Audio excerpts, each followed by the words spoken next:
In the heart of a bustling metropolis, there lived a young boy named Joseph. Joseph was a curious and adventurous child who loved exploring the city's nooks and crannies. One day, while wandering through the cobblestone streets, he stumbled upon a hidden alleyway that seemed to lead to a mysterious world. As Joseph ventured further into the alleyway, he noticed a faint glow emanating from the end of the path. Intrigued, he followed the light and found himself standing in front of a massive dragon. The dragon's scales shimmered in the dim light, and its eyes were filled with wisdom and kindness. The dragon introduced itself as Draco and explained that it was the guardian of a powerful treasure known as the dragon's heart. The dragon's heart was said to possess magical properties that could bring prosperity and happiness to the world. However, Draco was worried that a group of greedy hunters had caught wind of the treasure and were planning to steal it for their own selfish desires. Joseph knew he had to help Draco protect the dragon's heart from falling into the wrong hands. Together,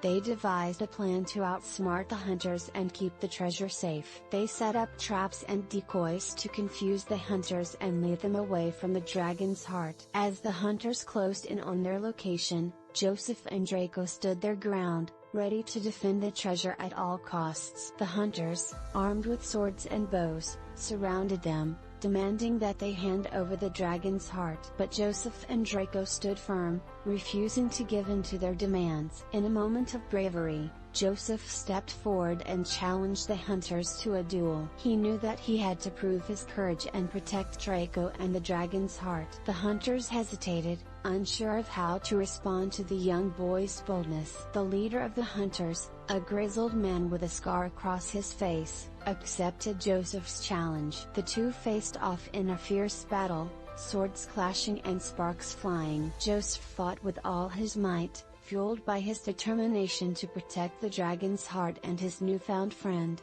Draco. In the end, Joseph emerged victorious, defeating the hunter and sending the rest of the group fleeing into the night. Draco looked at Joseph with admiration and gratitude, knowing that the boy had proven himself to be a true hero. Together, they celebrated their victory and the safety of the dragon's heart. From that day on, Joseph and Draco became inseparable friends, embarking on countless adventures together and spreading joy and magic wherever they went. The dragon's heart remained safe and protected, a symbol of the bond between a brave boy and a wise dragon. And so, the tale of Joseph and the dragon's heart became a legend in the bustling metropolis, inspiring future generations to value courage, friendship, and the true nature of sacrifice. The bond between a boy and a dragon had saved the day, proving that even the most unlikely of friendships could lead to greatness.